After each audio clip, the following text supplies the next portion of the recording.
Many people had already been rescued from the hotel, but the fire was still out of control. On the streets below the hotel, Joan Benevento waited, hoping that her husband and their children were still alive. The injured were brought to a makeshift triage area near the hotel pool. Most of the victims had respiratory problems because of the smoke. Fractures or some kind of burns. Among the wounded on the pool lounge chairs, Joan Benevento found her husband, John. Both his legs had been broken when he jumped from the casino window and fell 15 feet to the roof below. By the time I arrived, he had been told that the kids were inside, and he was just yelling, "God won't take my kids. God, please don't take my kids." He was just beside himself, and I think having to deal with him and try and get him calmed down helped me at least start to move and think again. National Guard Colonel Jose Maldonado was the third chopper pilot on the scene. Our blades were just simply too large to land on top of the building, so what we did is we hovered next to the building, placed the helicopter with one skid on the side of the building, and people jumped onto our helicopter.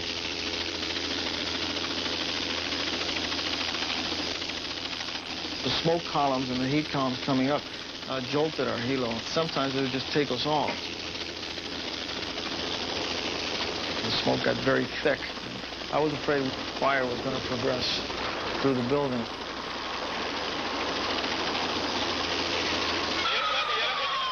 We stood behind the barriers, and it was probably the longest hour that we've ever spent. And I happened to just focus my eyes on two girls coming down out of the rooms.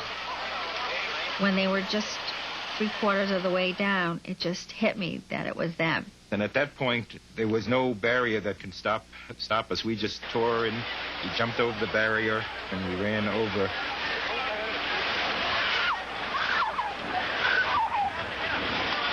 All four of us were holding on to one another, crying, and just a very joyful reunion.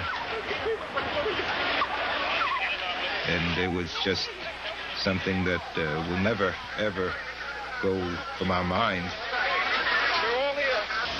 John would not go in an ambulance. He would not go anywhere until he knew something about the kids. It was totally helplessness for me, not to be able to get up. All I thought about 4 hours were my children. Where are they? Were they upstairs? Were they in an elevator? I was just praying that somebody would find them and help them. By sundown, 8 choppers were involved in the rescue efforts.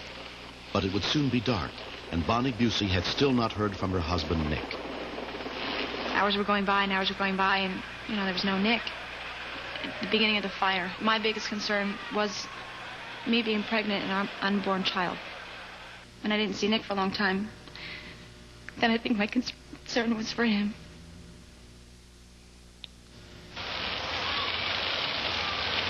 It took about 5 hours to extinguish the fire. As soon as I was assured by the firemen that they have confined the fire, I sent people with self-contained breathing apparatus to make sure that nobody was still there desperate and looking for help. It was dark, so I hadn't seen Nick for about 5 hours. And I didn't know where to look.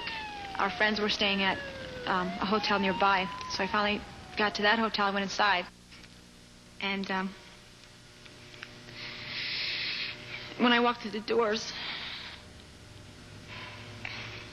that's when I saw Nick. It was just a very happy moment. After helping more than 150 other people get off the roof, Nick Busey got into one of the last helicopters himself. The helicopter rescue was over.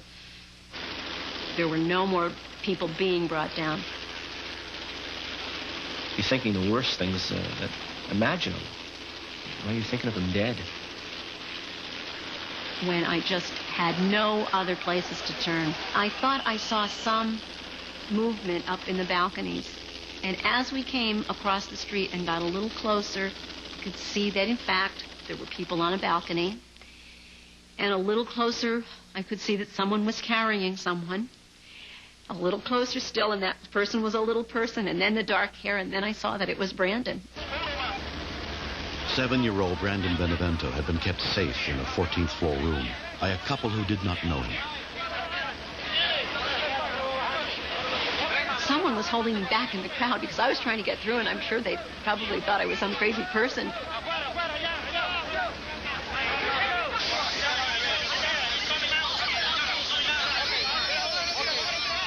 I could see he was okay. Just all of the commotion after all he had been through was very upsetting to him. I was checking to see if I could find Chandra.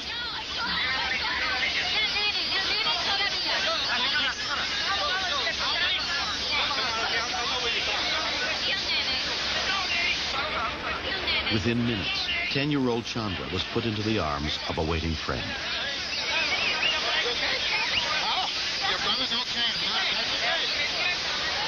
Chandra had been kept with her brother by the same couple. Her father was the last to hear. Somebody came screaming over. They found him. They found him. I kept saying, "Are you sure? Are you positive? It's my children." I was so happy to see them. It was just an unbelievable moment. Only when he finally heard that the children were safe would John Benevento allow himself to be transported to a hospital for treatment. It was probably one of the most happiest moments of my life, to know they'd come out of that building alive. The next day, the bodies of 98 people were removed from the charred hotel. Arson investigators determined that the fire had been deliberately set. Hotel workers involved in a labor dispute had thrown a lit can of flammable material into an empty storage room. They were subsequently sentenced to life in prison. There was a lot of gloom. The whole city took it to heart that there was a disaster. And still, they saved so many lives. Hundreds of men, women, and children were rescued that day. Nearly half lifted off the roof by helicopter. Those helicopter pilots were unbelievably tremendous. They were the best that anybody could ever ask for at the time that you needed a pressure person. In the past 3 years, Nick Busey has gotten many awards for his bravery that New Year's Eve. Within a few months of the fire, Bonnie gave birth to their first child. When Megan was born, I'd have to say it was probably the happiest moment of our lives. Our baby was healthy, Bonnie was healthy, which is all I wanted. And thank God things worked out for as many people as it did.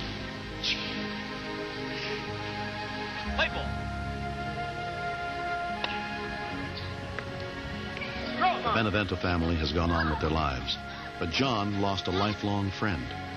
And the fire is still a vivid memory for Brandon and Chandra.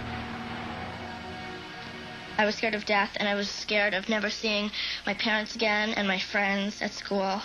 It was nice that my brother and I were together, though. That was the good part about it. My dad was in the casino, but what I didn't know is if he had escaped. And when I saw him, I was just so happy. I didn't know where he was or anything. I was just so happy to see him.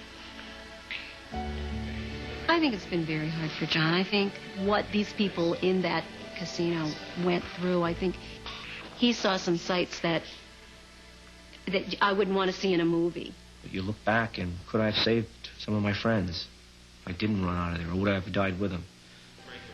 And to this day, I mean, I just miss them. A lot of times I think of all the people that died in this fire, and I think how lucky I am that I'm not even hurt. I was like, lucky we're alive, all of us.